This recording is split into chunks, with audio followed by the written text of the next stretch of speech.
Florette wiggles through. He's been close a couple of times to getting away, but they got him again with a hip pocket. And here's Todd Harris.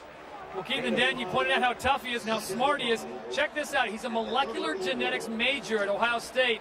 And let me just read you a question from his molecular genetics 701 final. And you guys can answer this one. How do humans having linear chromosomes avoid losing vital genetic information at the chromosomes ends during the DNA replication? You think that over. We'll give you the answer after this play. I know. Stay in the house. You need pass blocking. That's how you figure that out. Second down and 5. Gets loose again. He just kept pounding. He bounced one way, came back the other, and he's going to move the chains at the 27-yard line. Showing extraordinary maturity for a 19-year-old true freshman. Playing high school ball at this time last year, making guys miss, always going forward, and hitting Miami where they've been susceptible right up the middle. And there goes McGahee to the clubhouse. Probably on his way to an x-ray machine, may even be on his way to a hospital. Hang in there, Willis. You'll be back. Terrific run play. On first down, go back to Claret. This is Ross, Lydell Ross. And let's talk with Lynn Swan for a moment about Willis McGahee. Well, Keith, it's fairly obvious that he has a fairly serious knee injury. Obviously, the medical staff here on the sideline for the Miami team will take him inside as you see him there going on the car to the locker room. They will evaluate just to what extent that knee is hurt in the locker room, and I'm certainly they'll make sure he'll get an MRI. But there were all kinds of rumors swirling about McGahee. He said he was coming back next year. All kinds of rumors swirling around about contracts being offered by shoe companies to entice him to come out. That will not happen now. It's second down, 12. Krenzel lets it go down the middle. It's incomplete, and that's good. Barn Childress, Bam Childress was into trying to make the play over the middle, and good coverage by Miami. Here's Michael Jenkins. He's going to clear things out and let Childress come down over the middle. But as you said, Keith, the coverage here by Kelly Jennings is really exceptional as he breaks on the ball, gets that left hand to knock it away. They close well. They got so much speed, they'll close on you in almost any kind of play. And it's third down and 12. Tourette. Krenzel takes off. He's going to take some punishment here. He gets it down to the 25-yard line. And that's going to bring up a fourth down. And here comes Mike Nugent. Nugent has made a 44-yarder tonight. Place kicker, 25 out of 27 this season. His long has been 51 against Indiana. He's had a special year in his sophomore year. This is a 42-yarder. Andy Groom holds it, and Kyle Andrews is the snapper.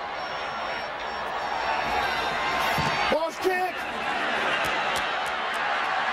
Missed it. Missed it. Wide right. And Bobby Bowden just shivered.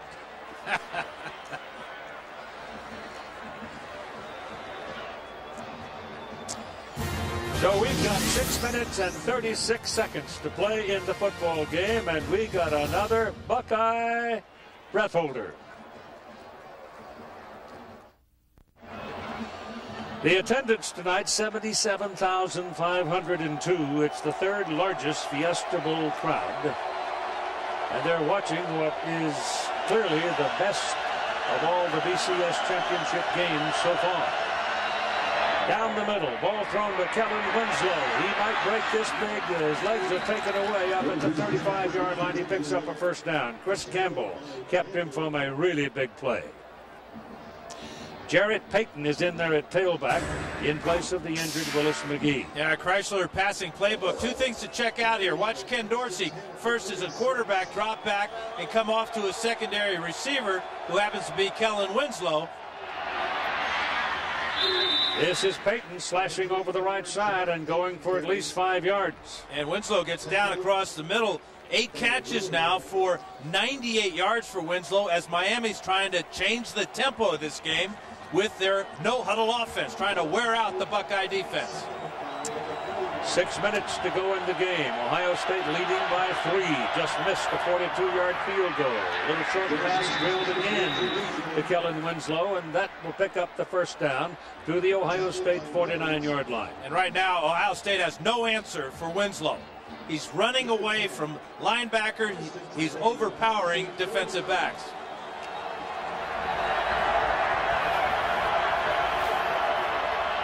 On it again with Peyton. Not a whole lot on this one as he ran into Kenny Peterson. 20. Guys, I have to tell you, C. Grant, number 6, and getting ready for Winslow, actually spent most of his time going against wide receivers because he wanted to get adjusted to the speed coming out of that position. Having a hard time with it. Ball is thrown out of bounds into the crowd, incomplete. You can do that when you're outside the tackle. Yeah, there's a 5-yard limit there from the center on out, which goes actually beyond the tackle sometimes. In college football, it's 5 yards from the center each side. If the quarterback gets outside that 5 yards, he can throw the ball anywhere. This is resting at the 47-yard line, where it is 3rd down and 8. Dave Perry said, well, almost anywhere.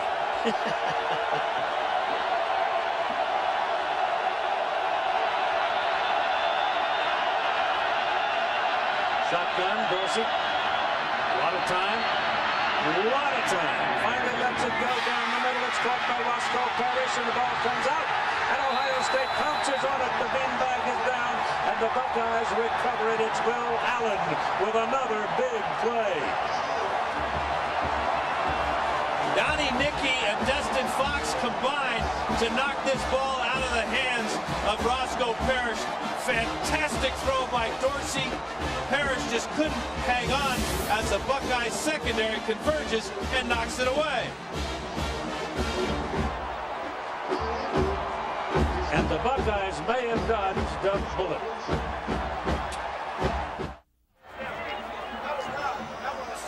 Going down to the last 5 minutes. It's 17-14. Ohio State turnovers.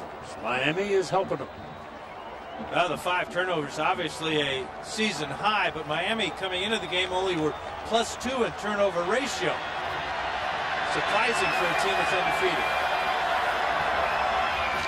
It's Torrett. Finds a crack.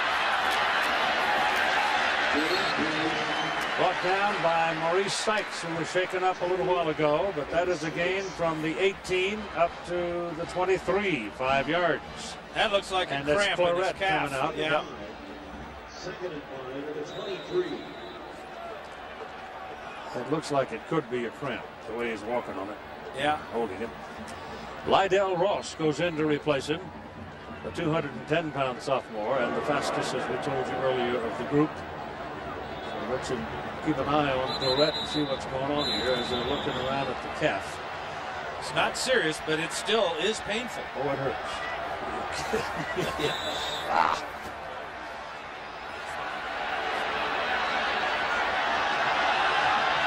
It'll be 2nd down and 5 from the 23-yard line for Ohio State. They need to hang on to the ball as long as they can. Prinzo gives it to Ross. And Ross is right about the line of scrimmage as William Joseph meets him. Time to check out our FedEx Air stats. So Miami obviously with the advantage there, as Krenzel has only completed 5 of 15, but Krenzel, as we look at our FedEx ground stats, is the leading rusher for Ohio State with 63 of their 107 yards. Now they figure to put it up. On 3rd down and 4 with 4 wideouts. And 3:49 running on the clock.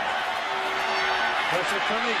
Krenzel steps away from it. Got a chance at the 1st down. He cut back into the middle of the field. If he'd gone to the outside, I think he makes it. Here, I'm not sure. Well, you can't fault the effort, though, to lower his head one more time and try to pick up that 1st down. But I think you're right, Keith. I think he's a little bit shy, at least close enough to bring out the chains. Helmet-to-helmet hit with Maurice Sykes there, but Krenzel finding a way to fall forward and make this close. And he's a big guy. He's 225 pounds. He's not a gimme. He's going to be sore tomorrow. Oh, that's all right if he wins. And the next He day. won't feel it. Oh, he got it.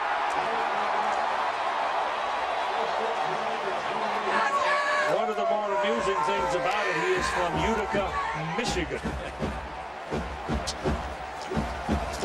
Not so amusing, Keith, is that Miami has just 2 timeouts remaining. And Ohio State saw Krenzel make a similar play in their overtime win against Illinois earlier. It is first down at the 29-yard line for the Buckeyes.